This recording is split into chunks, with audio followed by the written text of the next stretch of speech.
Bonjour. Buenas tardes a todos y todas. Bienvenidos a este ciclo sobre periodismo en tiempo de coronavirus. Hoy es la tercera sesión con Florence Panussian, pardon, y vamos a recibir también en esta conferencia a Juan Esteban Restrepo, que es el videasta, perdón, de la AFP, y este ciclo va a tratar sobre el aislamiento preventivo en Colombia de los ancianos.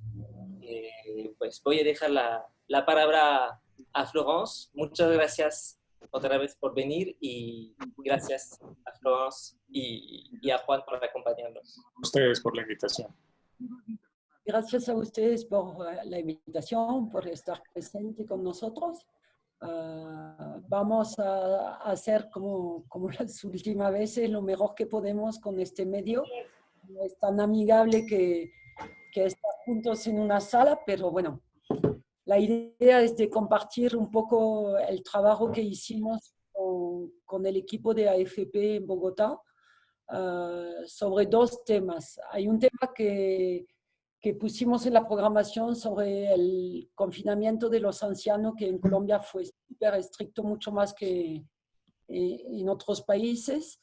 Y después se agregó un reportaje que nos pareció interesante de poner en esa charla también, que es sobre los jóvenes que están afectados por el virus, el COVID, porque son dos facetas, si podemos decirlo así, de la sociedad.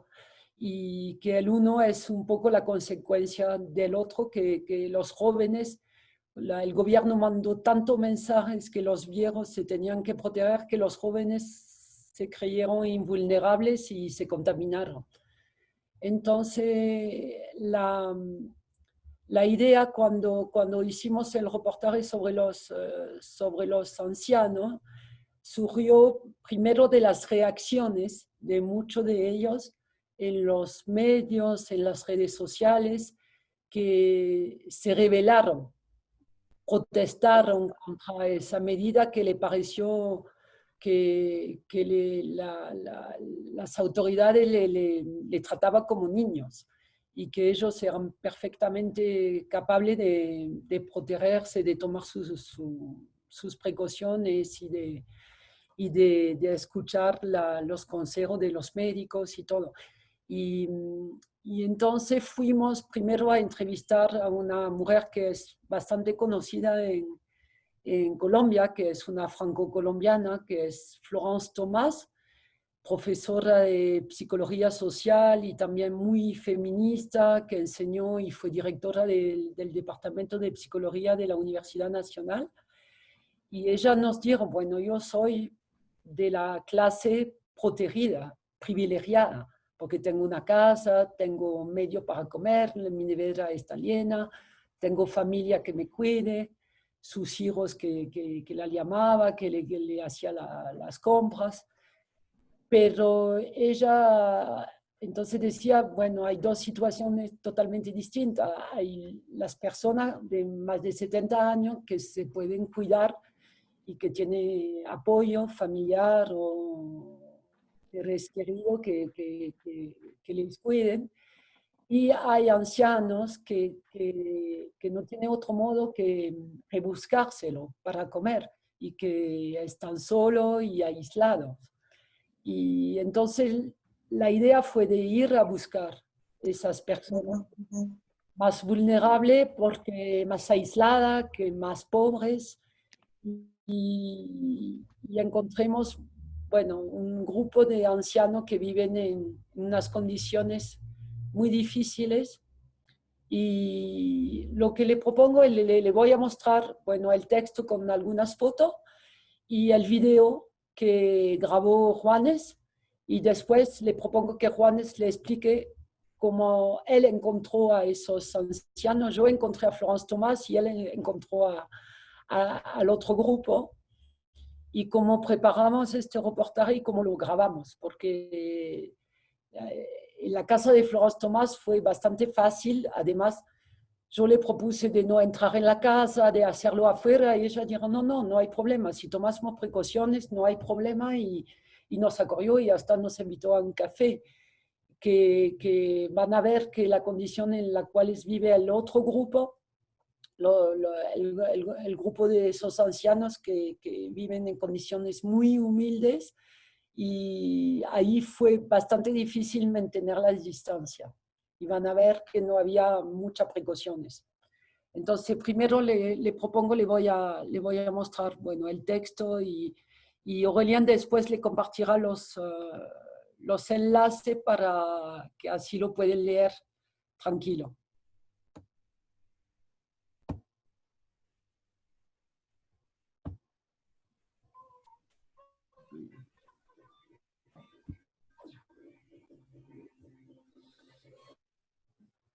Bueno, esto es el texto. Como le expliqué en la charla de antes, la France Presse no tiene un sitio web como tal. La France Presse es un mayorista de información, entonces vendemos nuestro material de texto, de foto, a los medios que lo publican. Entonces aquí tiene la página del Nuevo Día que publicó este reportaje, y los pueden ver a ese grupo de ancianos en las condiciones como viven. Esto es en el barrio de San Cristóbal, en Bogotá. Y pueden ver que, bueno, el reportaje fue en abril, pero igual, la pandemia todavía no era muy fuerte en Colombia, pero no tenía máscara, o máscara muy mal estado. Después fuimos también a Ciudad Bolívar, donde encontramos esa señora que vive con su suegra, con su nuera y su hijo, en unas condiciones también bastante difíciles. Y la entrevista a Florence Tomás que hicimos en su casa.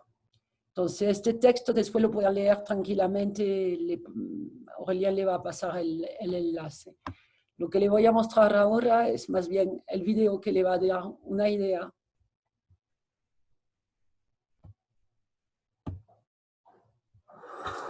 El confinamiento de los mayores de 70 años genera controversias en Colombia.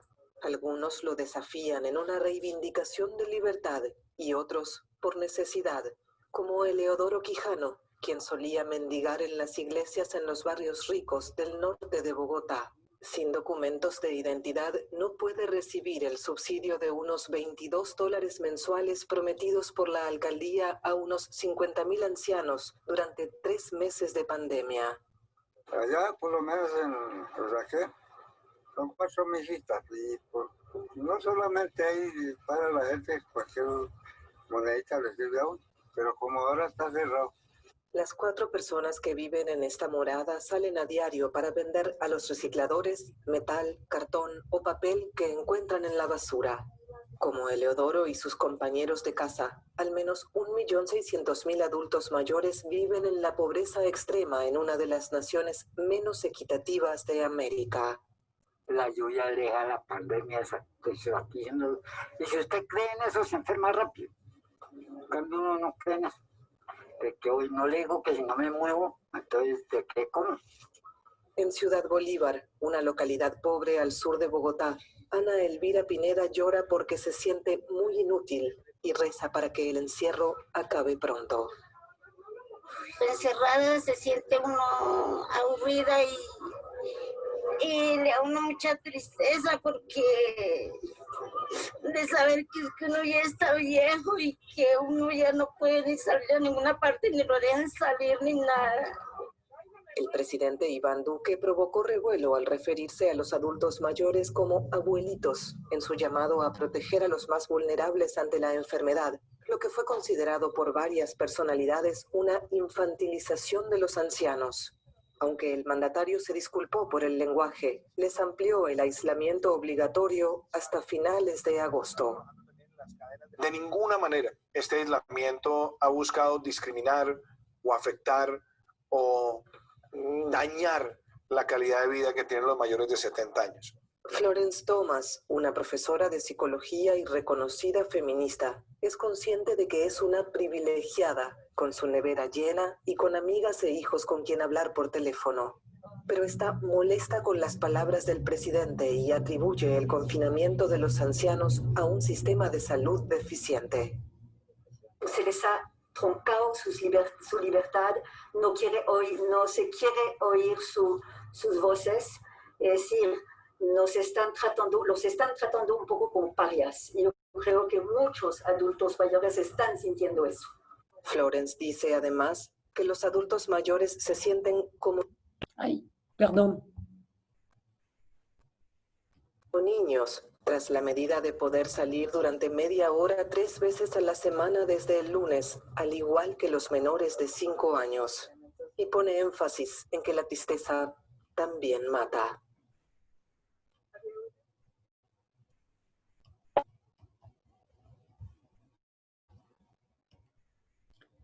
Bueno, entonces, no sé si hay ya algunas preguntas sobre este reportaje que nos conmovió bastante. Yo puedo decir que durante 2 o 3 días después no, me rodeaba la cabeza esas imágenes de esos ancianos. Pero Juanes, tú ya puedes encender tu micrófono y explicarnos cómo llegaste a tener el contacto con esos ancianos que viven en San Cristóbal. Claro, Florence. Desde el momento en que dentro de la oficina tomamos la decisión de abordar este tema, que era muy importante informativamente hablando, tratar, siempre quisimos como intentar mostrar como miradas diferentes del drama y de la problemática que esta población colombiana estaba sufriendo. Obviamente, para poder acceder como a estas historias, tuvimos que pensar un poco como con quién podríamos llegar. Yo empecé como a hacer un sondeo con amigos, periodistas, reporteros, y logré obtener el contacto de un grupo de jóvenes, mujeres, unas chicas líderes barriales, por decirlo así, de la zona de San Cristóbal, en el sur de la ciudad. Son jóvenes comprometidos como con causas sociales que han liderado proyectos en sus comunidades. Me dieron un contacto, le escribí a una de ellas, inmediatamente me dijo que sí, que había ya trabajado con diferentes adultos mayores que se encontraban en condiciones muy precarias y hacinados y guardados y confinados en esta zona de la ciudad, en el sur, prácticamente viviendo en casas de madera. Pero cuando yo le expliqué qué era lo que queríamos como mostrar, ilustrar un poco como el drama humano y económico que estaban padeciendo estas personas, inmediatamente me dijo, mira, te tengo la historia perfecta para ti. Tengo la historia de 3 adultos muy ancianos que viven en la pobreza absoluta, en una casa vieja de madera con 5 perros y no tienen absolutamente nada que comer. Yo, con mi padre, la chica me decía, esta semana pude recoger un dinero, como 60,000 pesos, y les compramos un mercado y eso fue lo que pudieron como comer.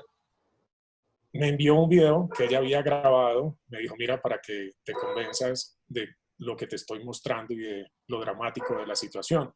Efectivamente, cuando me compartió por WhatsApp ese video, yo inmediatamente pues me conmoví muchísimo y dije, no puede ser, o sea, nunca pensé, la verdad, periodísticamente ya he cubierto muchas cosas, muchas situaciones, pero uno no se imagina que hoy, en este siglo, existan y vivan personas efectivamente como estaban viviendo estos adultos, en una desprotección total, en el olvido, completamente pues abandonados, por decirlo así, no solo por las familias, sino de una u otra forma también por el Estado, ¿no?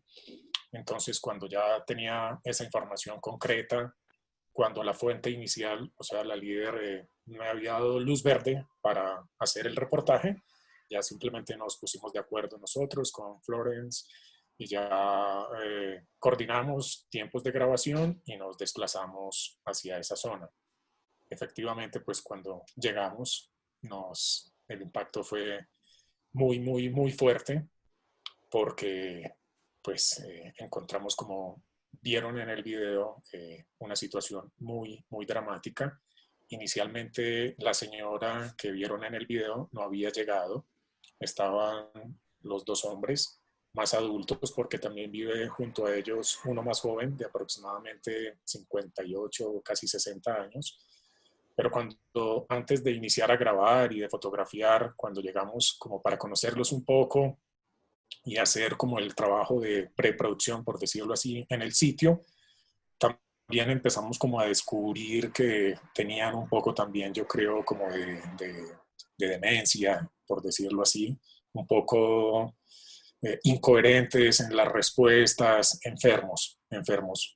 Entonces se nos estaba como dificultando un poco el poder abordar el tema, tratar de realizarlo de una forma correcta, sin caer como en imprecisiones tanto de nuestro trabajo y de nuestras preguntas como de las respuestas de ellos.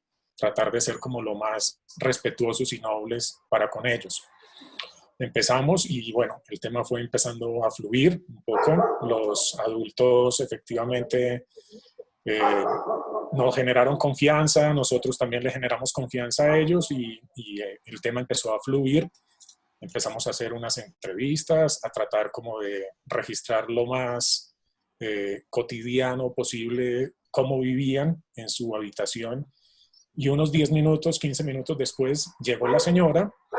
Cuando le preguntamos dónde estaba, por qué estaba afuera, si en teoría tendría que haber estado guardadita y confinada en su casa, pues simplemente nos respondió que si no salía se moría de hambre y que se aburría encerrada, que ella todos los días tenía que salir. Y cuando le preguntamos, ¿y a qué sales? Uno puede pensar, lógico, normalmente sale a un parque, a dar una vuelta, a tomar un café en la esquina. Nos dice que todos los días tenía que salir a recorrer las calles del sector, a reciclar, a buscar elementos de reciclaje, chatarra, plástico, para después venderlo, y con eso era lo que comía. Le preguntamos más o menos cuánto devengaba como por ese recorrido, y ese día nos dijo, hoy me pagaron 2,000 pesos. Y entonces le preguntábamos, oye, pero tú sabes que deberías estar guardada, eres una persona vulnerable, existe una pandemia, un virus que es real, ¿no te da temor? Y las respuestas quizás que nos daban era como un cierto desconocimiento de la realidad, de la coyuntura actual, de lo que estaba pasando. Como ustedes pudieron escuchar en el video, en el reportaje, existe también un poco como en el buen sentido de la palabra, de ignorancia frente al tema y de cultura de pronto un poco popular, que decía que uno de los señores expresaba que la lluvia se llevaba la pandemia, que cuando llovía el virus se destruía. Entonces que él por eso, por ejemplo, no creía que simplemente la lluvia se llevaba el virus y que entre más las personas pues le temieran al virus, más fácil se iban a enfermar. Y él pues no le temía al virus y por eso salía también a trabajar. Es un obrero de construcción. El señor sale todos los días a hacer como oficios varios, es decir, reparaciones en las viviendas, trabajos de plomería, de construcción, y lo mismo, trabajan es como para el diario. El primer señor es como el más dependiente, por decirlo así. Lo único que hacía era salir a la iglesia de Usaquén, a estar afuera de la iglesia y esperar como la salida de las personas que le daban un aporte, y debido pues obviamente a la pandemia se quedó sin ese recurso, sin esa opción de recurso. La verdad, como lo decía Florence al principio, también yo quedé muy conmovido, me impactó muchísimo ver como primero la vulnerabilidad de estas personas. Es decir, pensar que lo lógico sería que un ser humano ya a la altura de los 70, 80 años debería estar en unas buenas condiciones, ya hizo todo en la vida, quizás también pudo haber hecho mucho por su familia y sus hijos, y verlos en una situación tan precaria, tan dependientes, la verdad sí, nos conmovió muchísimo. Yo quedé muy conmovido, pero también muy convencido de que efectivamente el mensaje que habíamos transmitido, que habíamos podido retratar, podría también surgir y tener efectos positivos en personas, en fundaciones, en los gobernantes, para ayudarles a estas personas efectivamente. Siempre lo que hacemos tiene un impacto y desde mi lado siempre intento impactar de forma positiva y que lo que hacemos pueda efectivamente un poco como tocar fibras de seres humanos, pero también de entidades gubernamentales. Entonces también salí un poco como reconfortado de, hombre, este reportaje y estas imágenes ojalá puedan tocar como muchas fibras y mover muchas conciencias en favor de esta población que efectivamente tanto lo necesita. Lo que le propongo, le voy a mostrar el reportaje que hicieron después, esta vez sin mí, pero con Juan Barreto, que el fotógrafo que veo conectado por ahí, y Juanes y entonces Héctor Velasco, que es el jefe de redacción de AFP Colombia y junto, y Héctor por ahora está trabajando y creo que no va a poder conectarse, pero le voy a mostrar el texto que él redactó y Aurelia le va a pasar el link para leerlo después tranquilamente y le voy a pasar también el video.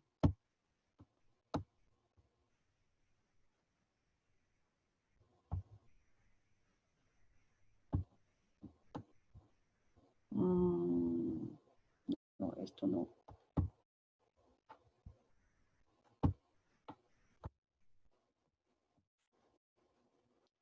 Entonces, este reportaje lo hicieron en el Hospital del Tunal, donde se dieron cuenta que había muchos jóvenes y entre ellos... El mundo superó el domingo las 400.000 muertes por el nuevo coronavirus desde que surgió en China. Disculpa. Y se dieron cuenta que había mucho más jóvenes que lo que esperaba. Y entre ellos había ese joven, Miguel Velandia, que después fueron a ver a su casa porque él, bueno, se recuperó, pero se recuperó difícilmente con, como se llama, un pie caído. Todavía no hay un pie que no puede usar y está con muletas. Eso es su casa. Entonces, bueno, esto lo mismo, lo van a poder leer tranquilamente después y le voy a pasar el video que le va a dar una mejor idea inmediata de lo que fue este reportaje. Después de 10 días, Miguel Velandia despertó del coma. Estuvo intubado en una unidad de terapia intensiva en Bogotá a causa de la COVID-19. Como muchos jóvenes, creyó que esta pandemia solo podía matar a los ancianos. Enfermeros y doctoras y doctores me decían que yo era un milagro, que les parecía verdaderamente increíble estar hablando conmigo, que prácticamente yo morí 3 veces y como que me resucitaron. Con 31 años y sin ninguna enfermedad previa se sentía blindado, pero contrajo el nuevo coronavirus, tal vez en un mercado cuando tuvo un descuido con el cubrebocas. O sea, totalmente mi vida cambió o está cambiando. Duré un mes en el hospital, tengo que durar otro mes acá encerrado, sin contacto con el exterior, sin poder trabajar. Miguel logró curarse, pero a raíz de la enfermedad desarrolló un trastorno que le impide levantar su pierna izquierda y los médicos no saben si recuperará el movimiento plenamente. Además, debió ser intervenido para drenarle los pulmones. Este tecnólogo en finanzas es parte del grupo de entre 20 y 39 años que más contagios suma en Colombia. Según las autoridades, el 45% de los infectados tiene ese rango de edad. Uno espera que un paciente joven, por ser joven, responda mucho más fácil a los tratamientos que nos están dando. Pero pues vemos que realmente no es así. O sea, Todos tenemos gente muy joven que ha fallecido a raíz del COVID-19. Bogotá, con el 30% de los casos en Colombia, es el epicentro de la pandemia en el país. El 14% de los 146 pacientes con COVID-19 en terapia intensiva tiene ese rango de edad, aunque la mortalidad es baja, con 5% contra 73% en el caso de las personas entre 60 y 99 años. Anhelo y quiero en mi corazón que el Señor los saque de aquí muy pronto a Él y a todos los que están y los que van llegando.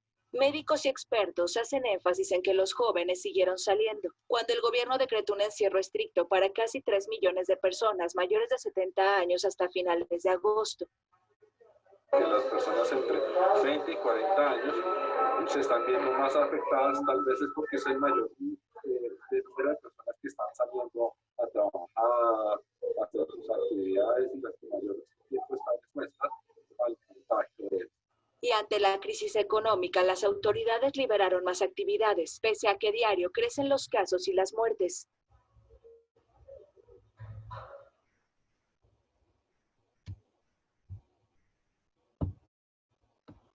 Bueno, Juan Juan que está conectado por ahí. Es el ¿no? que vamos a estar usando. Con esto no es necesario pasos ni nada antes de entrar. Al ingresar a un cuarto con coronavirus de un hospital, Disculpa. la principal preocupación es no contaminarse. Todo está sellado y se entra a un mundo diferente. En el hospital ¿Qué pasó aquí? Disculpa. United Memorial Medical Center Ah. de Houston.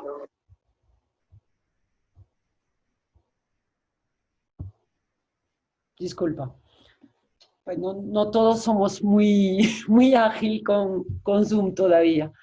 No sé si Juan es quien estaba en este hospital y Aurelien tiene foto también del equipo que fue como le tocó vestirse para hacer este reportaje, si le puede mostrar.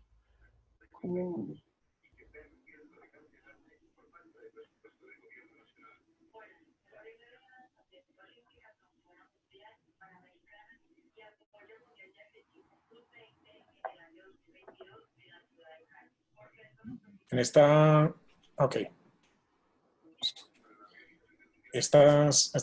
fotografía podemos ver a la izquierda Juan Barreto, el fotógrafo, a la derecha Héctor Velasco, el jefe de redacción, y yo en el centro.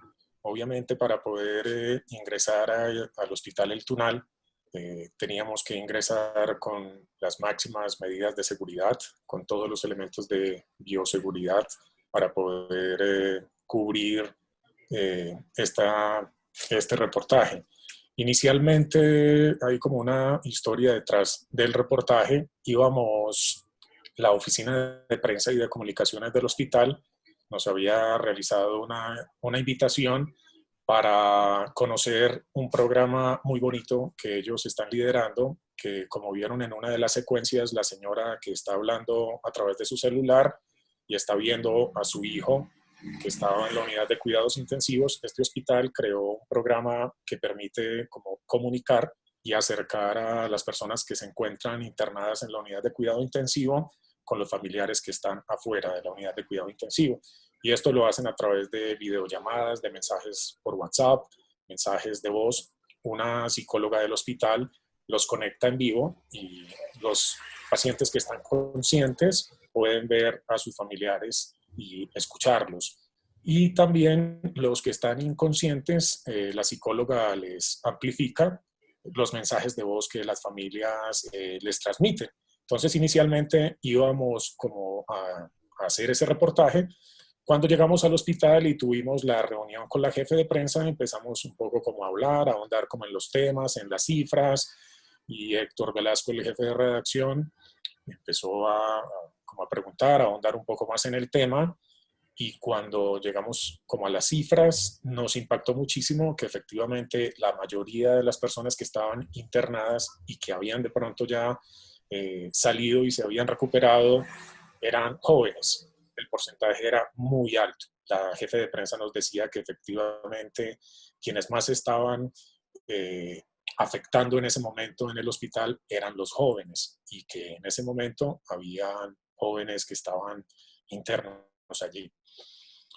Y hablando en ese momento, nos mostró un video, que es el video, las imágenes con las que inicia nuestro reportaje, unas imágenes un poco impactantes, que son las imágenes de nuestro protagonista, de Miguel Velandia, un joven de 31 años, que había estado casi un mes en la unidad de cuidado intensivo, y fueron esas imágenes grabadas por las personas de comunicaciones del hospital para comunicación entre la familia de Miguel y él, viéndolo en la unidad de cuidado intensivo.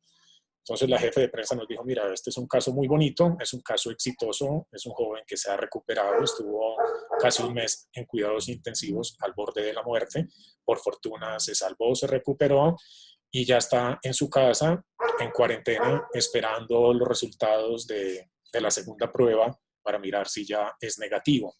Entonces, cuando ya teníamos ese componente, esa historia, nosotros le dijimos, ¿crees que sea posible que nosotros podamos contactar a Miguel, que conozcamos su historia? Y aquí fue un reto periodístico muy interesante. Para texto, entre comillas, fue un poco fácil porque Héctor pudo entrevistar a Miguel desde la distancia por celular, pero nosotros en foto y en video teníamos que esperar a tener seguridad de que la segunda prueba fuera negativa para poder continuar con el proceso de grabación de esta historia, de este personaje. Tardamos unos 15 días, yo estuve en contacto permanente a través de WhatsApp con Miguel, en comunicación, y tardamos unas 2 semanas más o menos en tener como su respuesta. Yo me acerqué a él, le escribí, mira, estamos muy interesados, nos facilitaron tu contacto desde el hospital, estamos muy interesados en contar tu historia, más como joven, como para que emitas y transmitas un concepto de conciencia para el resto de la población joven que todavía no cree. ¿Crees que nos podrías colaborar en este reportaje? Y él inmediatamente me dijo, mira, yo no tengo ningún problema, yo lo único que quiero es que a nadie más, a ningún joven, le pase lo que a mí me pasó. Entonces, si mi testimonio sirve para algo, cuenta con eso. Tan pronto yo tenga el resultado de la prueba, yo te escribo y si tú quieres venir a mi casa, aquí te espero. Efectivamente, él me respondió, me dijo, me confirmó que había recibido la segunda prueba, por fortuna había sido negativo, y ya lo siguiente fue activarnos, coordinar, llegar a su casa. También fue una historia que me impactó muchísimo. Es un joven que vive en el sur de la ciudad, también como en unas condiciones económicas complejas. Es hijo único. Las 2 personas que ustedes vieron en el video que abraza, fue el primer abrazo después de un mes con sus padres. No los había podido abrazar. En ese momento Miguel se conmovió muchísimo, lloró muchísimo y fue también algo muy, muy, muy grande para él poder volver otra vez como estar ahí. Para mí también fue un reto profesional estar tan cerca de una persona que había vivido un momento tan dramático, pero profesionalmente también una gran satisfacción porque sabíamos que habíamos logrado una parte muy importante, muy testimonial y muy verídica como de una realidad que también hoy está afectando muchísimo. Entonces este reportaje también fue como un esfuerzo y un trabajo fuerte de equipo de todos. Foto, por ejemplo, no pudo ir el mismo día, no podía ir el mismo día conmigo para evitar aglomeraciones. Yo fui un día, después Foto registró en su casa, en la casa de Miguel, al día siguiente lo mismo. Entonces, también nos impactó muchísimo que no solo dentro de este hospital estaban, la mayoría de las personas que estaban internas en la unidad de cuidado intensivo eran jóvenes, sino que los profesionales de la salud, los líderes como de todo el equipo de trabajo allí, también personas muy jóvenes. El médico jefe de la unidad de cuidado intensivo, un médico de 38 años más o menos, y la chica la enfermera jefe que ven en el video también, una persona muy joven, 34 años. Entonces también como las 2 realidades, los jóvenes de primera línea luchando por salvar a los otros y los otros luchando para poder sobrevivir en medio como de la enfermedad. Una realidad también muy, muy compleja, muy difícil que sin duda obviamente a todo el equipo también nos impactó bastante. Si quieres, nos quedan unos 20 minutos. Podríamos pasar a las preguntas. Vi que alguien ¿Quiso preguntar algo? No. Es Robin. Cecil, sí. ¿Aló? Buenas noches, Florence. Buenas noches. No te vemos. Me quieren ver además. Ush. Yo estaba en una sala de vernos. Entonces tengo dos comentarios nomás. Primeramente, me parece muy interesante de juntar esos dos reportajes, porque yo veo, bueno, yo soy enfermera, pero yo veo el hilo conductor, ¿no? Entonces, hay más jóvenes en el hospital que ancianos. Puede ser porque están en confinamiento estricto. Pues es la idea que tenía este confinamiento estricto para ellos. Eso, bueno, es horrible en las condiciones en las cuales viven los ancianos, igual, con pandemia y sin pandemia en muchos países del mundo, ¿no? La destreza emocional y el aliciamiento. Y mi segundo comentario es solamente que yo trabajo en género y he visto, además de todo esa pandemia y la pobreza extrema que viven parte de la población y aún más los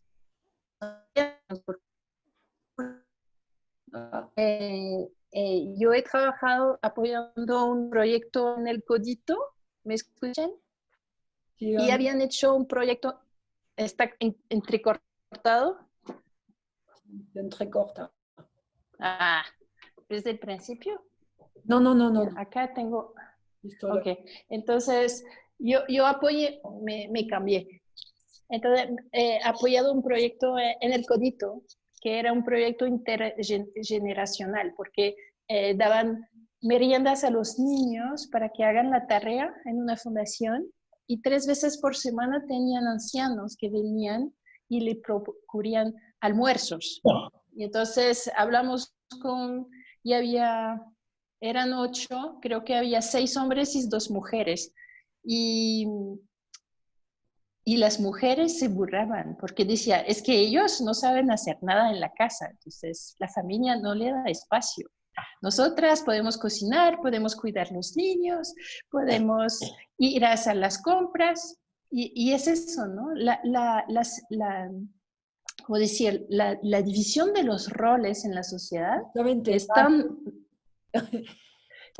marcada. Esto va a ser el tema de la cuarta charla. Ok.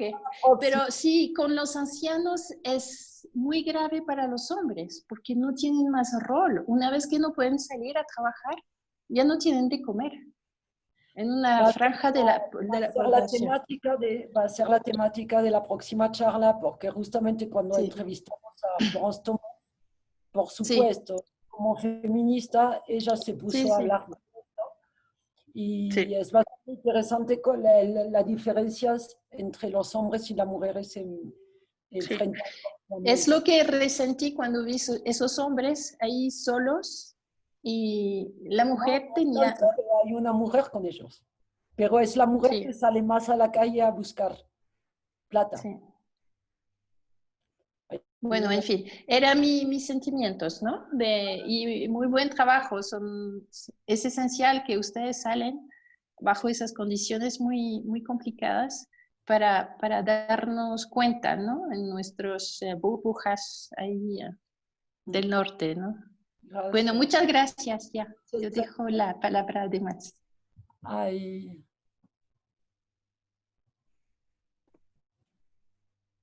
Oscar, que está haciendo un comentario muy, muy simpático para Juanes de la forma que relató la experiencia. Te lo estoy leyendo porque está en el chat. Sí, lo veo ahí. Gracias. ¿Otras preguntas? Sí, Florence. Habla Jorge. ¿Qué tal? Muy... Se cortó el sonido, Jorge. No se escucha nada. ¿Hay otra pregunta mientras Jorge recupera su sonido porque se cortó? Y si quiere, Jorge puede escribir en el chat Mejor si no logras como regresar con la voz. ¿Alguien tiene otra pregunta?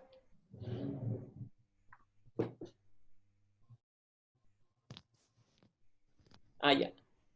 Tampoco me escuchan ahí, ¿no? Ahora sí. Ahora sí. ¿Sí? Ahora sí. Sí. Miren, tan intenso ese reportaje, muy lindo ese reportaje en la que tú participas también y nos instruye y lo mismo quienes hicieron el reportaje. Estoy viendo, pues siempre ha sido el abandono de los ancianos de la tercera edad. Entre esas personas me encuentro yo también.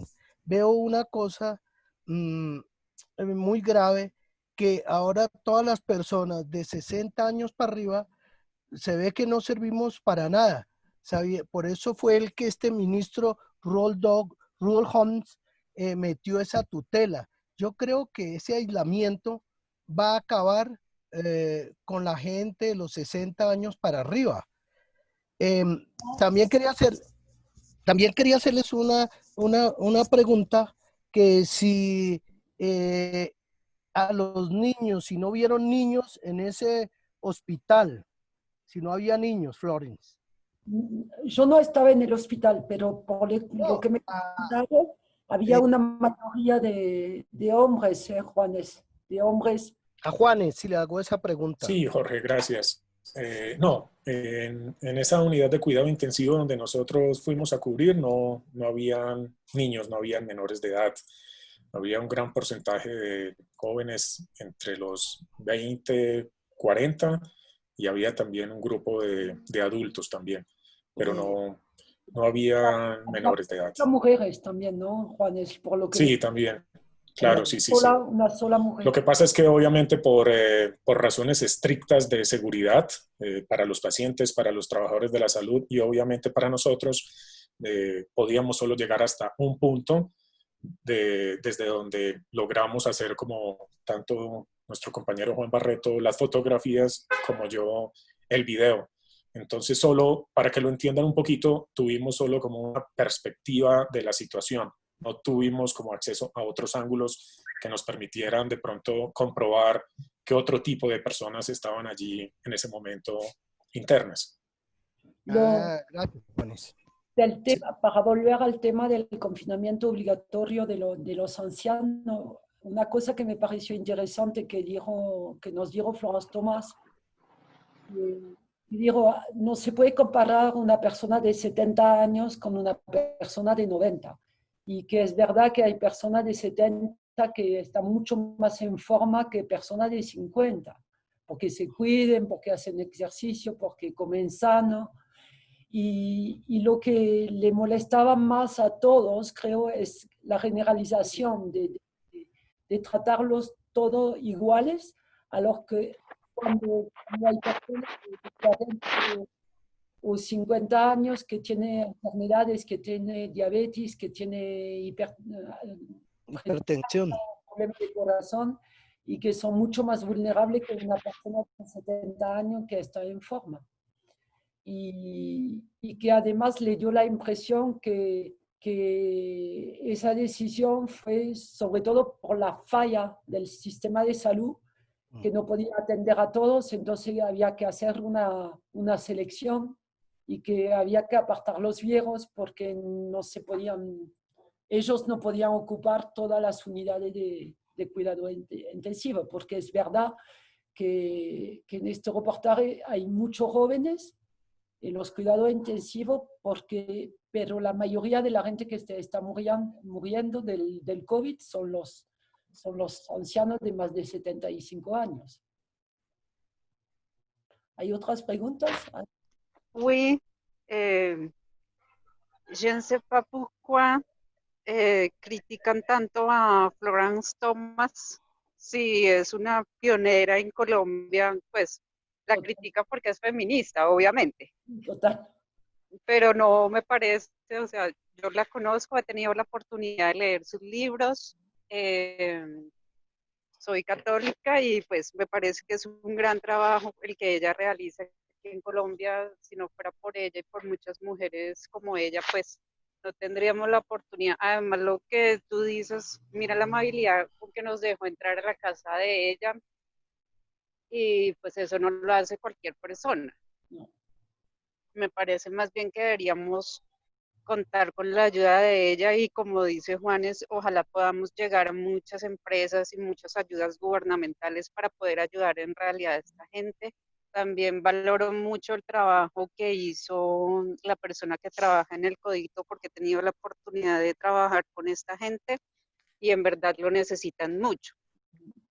Entonces no sé de qué forma podríamos con este video difundirlo más y llegar a más empresas o a más personas. El video, los enlaces que Aurélien está publicando en el chat, lo podemos divulgar. Exactamente, exactamente. El video, los dos videos están en el canal de YouTube de la AFP, que hasta puede ir a ver, y hay más videos y de otros temas, de otros países, todos los videos en formato de internet de francés están en este canal de YouTube.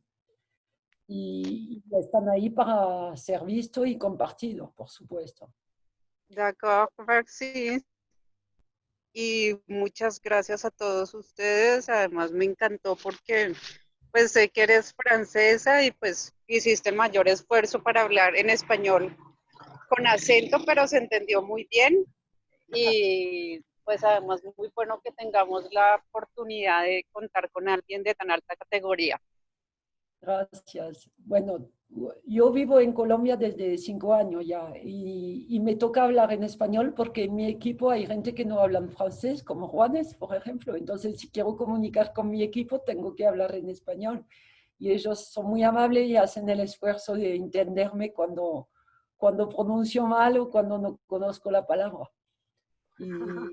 Pero es el tema de France Press. Somos todos internacionales y todos hablamos distintos idiomas, más o menos bien, pero lo suficiente para manejar y para hacer entrevistas. Y lo importante es esto, es de, como lo digo siempre, es de hablar un idioma, hacer el esfuerzo de hablar un idioma, y te permite entender también más la cultura del país, porque te permite comunicar mejor con la gente que vive ahí.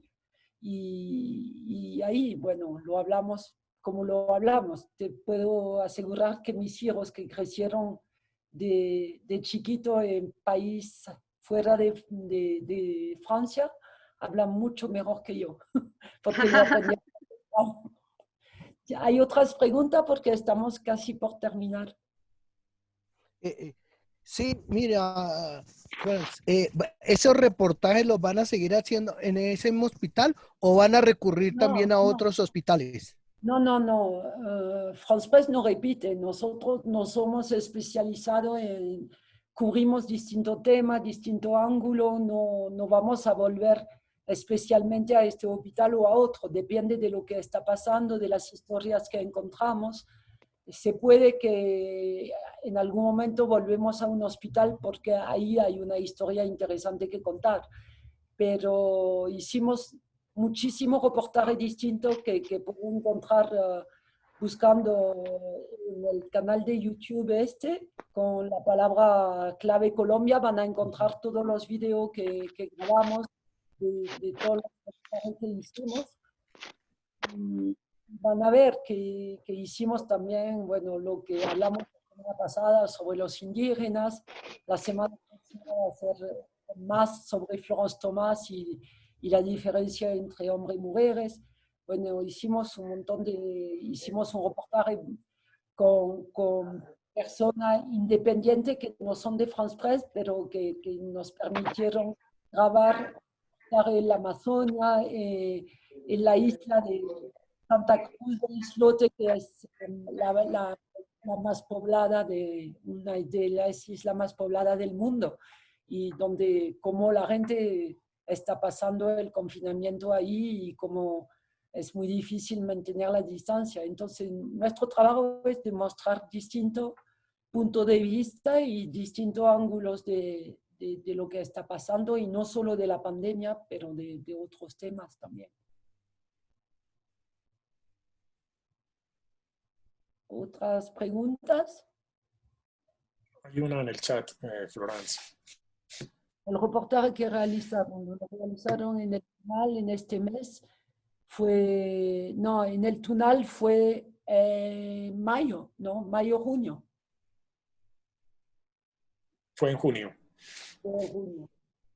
Exactamente el 16 de junio. El 16 de junio grabamos dentro del Tunal y una semana después en casa de Miguel Velandia.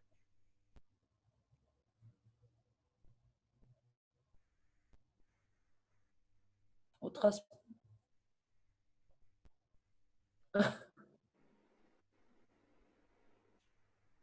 Otra pregunta, Lida, porque tú acabas de llegar, quizás tiene otras preguntas.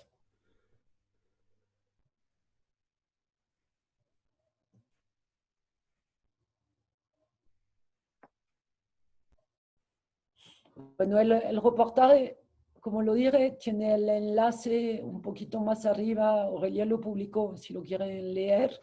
Sí. Está un poquito más arriba, están los enlaces a los 2 reportajes de texto y foto y a los 2 videos.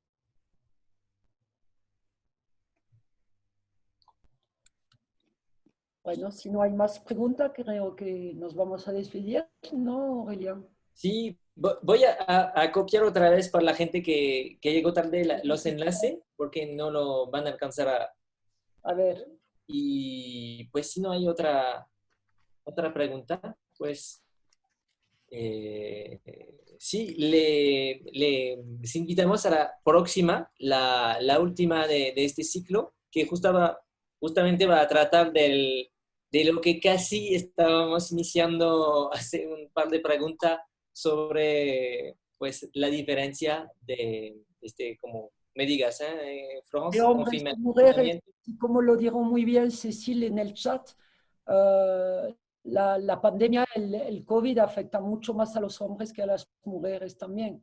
Entonces hay una diferencia en la manera de vivir el confinamiento, hay los problemas de violencia familiar, intrafamiliar durante el confinamiento, pero hay también el hecho que del lado médico los hombres están padeciendo mucho más esa pandemia que las mujeres. Somos aparentemente menos vulnerables, menos frágiles. No sé cómo algunos lo van a interpretar.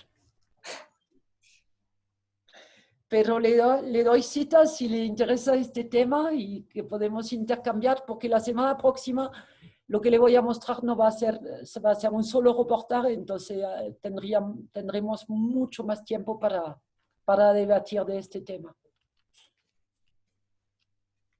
Pues muchas gracias, Florence. Muchas gracias, Juanes. ¿Sí? ¿Lo digo bien, Juanes? Sí, perfecto. Okay. Gracias a ustedes. A ustedes, a todos y todas por acompañarnos en esta tarde y pues les invitamos el próximo jueves a las 6 por aquí, por Zoom, para esta última conferencia.